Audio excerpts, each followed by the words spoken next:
Quite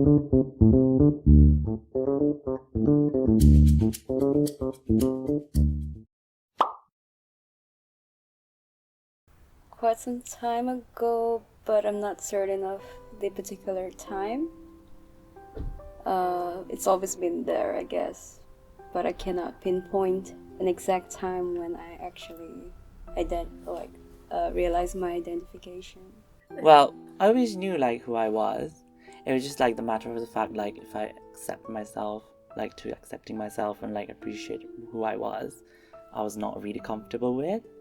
And it's like as like I learned as I like grew up more and more, like okay, it's actually like fine to be different, like and it's like people can say things and whatnot, but if you're you and you love yourself and whatnot, you'll be fine no matter what you're doing. Yeah, and I think it's just like I just knew, to be honest, because when we were little, we used to be like bhadakuti and like with girls, and like I used to have like mostly like girlfriends basically, not guy friends. Like guys used to be like playing football and whatnot, and I used to be in one corner playing with like my sisters or like my cousins, bhadakuti or like dance competition and whatnot. So yeah, I think I just knew, really. It's like an instinct. Definitely not. Not at all, actually. It's something I seen light to when I moved here to the UK. And even so, with that, it took me quite a long time to learn a lot more about it.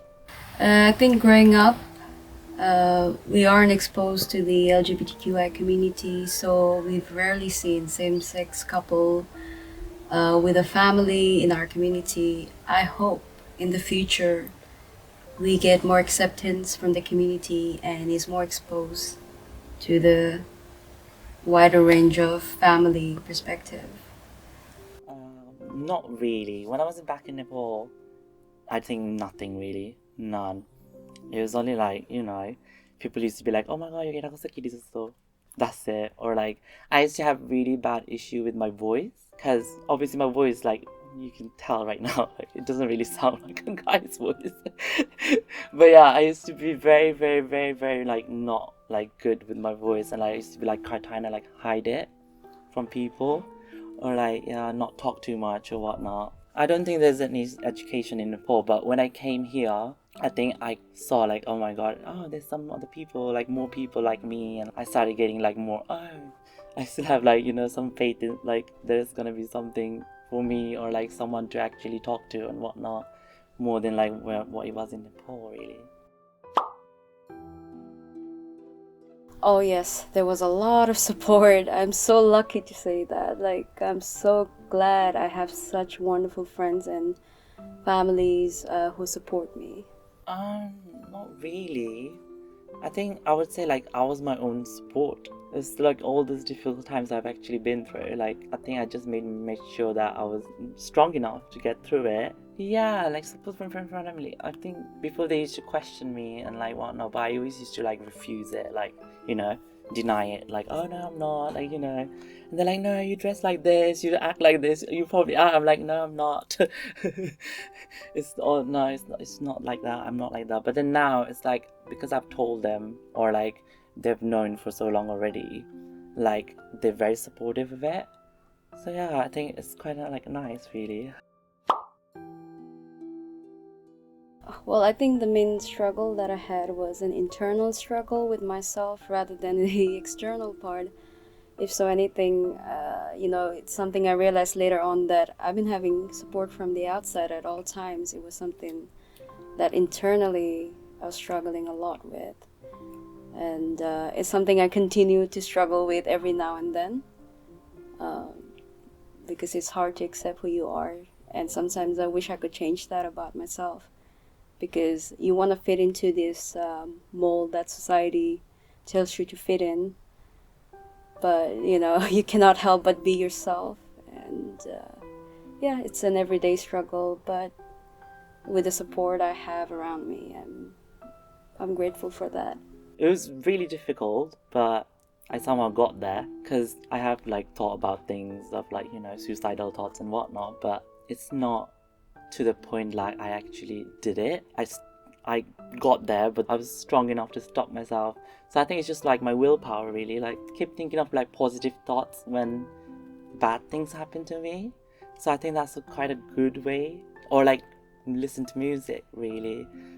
Yeah, like, and then music really supported me actually, because when I came to UK as well, like I used to walk school by myself, and I used to hear like people say bad things, like calling me names and whatnot. But then when I had like my MP3 player, first one, I had like a Sony MP3 player back then, and like, yeah, I used to play music in my hair and then put in my hair and then like just shut the whole world off, basically. Like, just, yeah, me walking, and even if people were saying things, I couldn't hear it, so I didn't care. That was it, really. I think it was me, myself, and I. Sad. I wish I don't have to go through that. I wish everything would be as normal and everything, everybody would accept who we are as we are. Because, what's so wrong in being happy with who you are? I feel stressed out a lot, and I wish like people could be nicer, because there's nothing wrong in being nice. It doesn't cost you a thing.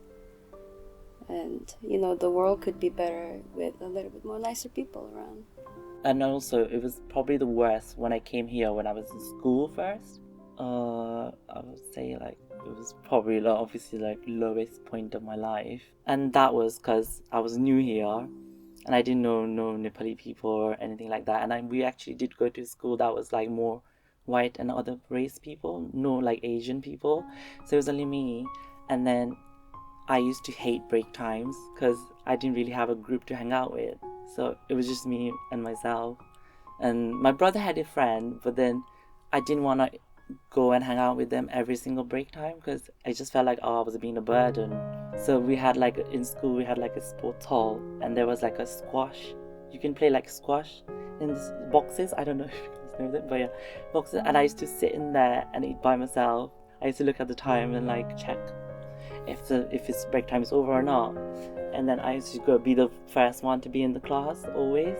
So like, yeah, it was really hard for me then, but I don't know how I got through that, but I did get through it somehow. And I think it's made me more stronger now, because I like had all of that, like all these things happening to me when I was like younger age. So like it's more like, I don't know, it's more strength to me, really. And I came out stronger from it. So yeah, I don't know. If you want to take a break, by Yeah. just let me know. Oh, give me a hug. It's okay. It's funny thing, like you would think you're in a more like advanced Western world with more education and more awareness of the LGBTQI society, but there's still some people, nasty people around, that doesn't allow you to be who you are. And yeah, I've been having a lot of hate crimes around me, and there's nothing I wish people would change, but yeah. I think the younger generations are already exposed to the LGBTQI community and are accepting of it, whereas the older generations need a lot more education and awareness about it, and some of them are actually surprisingly quite supportive. But then to say that there are some people who are not fully understanding of it because of the way they were raised. Not everybody can be changed, but we can always share our opinions about it, and well, at least for them to choose what they want to believe. Yeah, I think like in Nepalese community in particular, I think they should like have like a program of like teaching everyone like what is like LGBT community is, and like what they stand for, and like how their life is affected everywhere.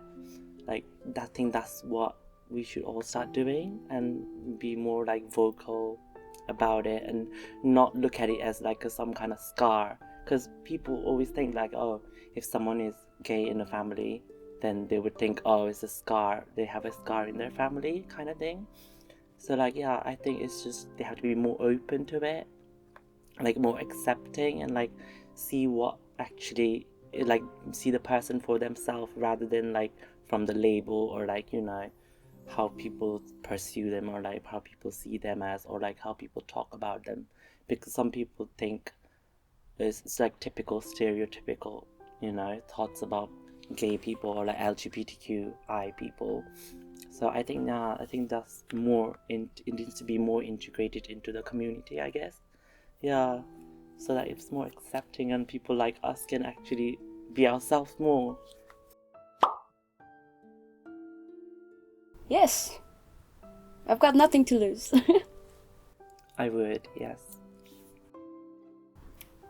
Hi, I'm Karuna.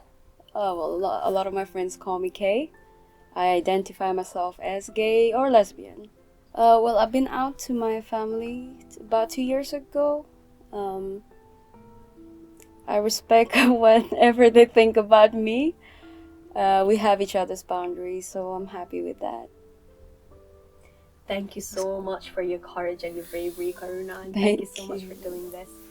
Thank you. Woohoo! Hi everyone, my name is Safal and I identify myself as gay man. And for anyone out there watching this, I would like to say, even if you're going through a very dark days, or you know, and something's not going right in your life, just hang in there, have faith in yourself, and think positive really, because that can get through anything. That's how I did it. Woo!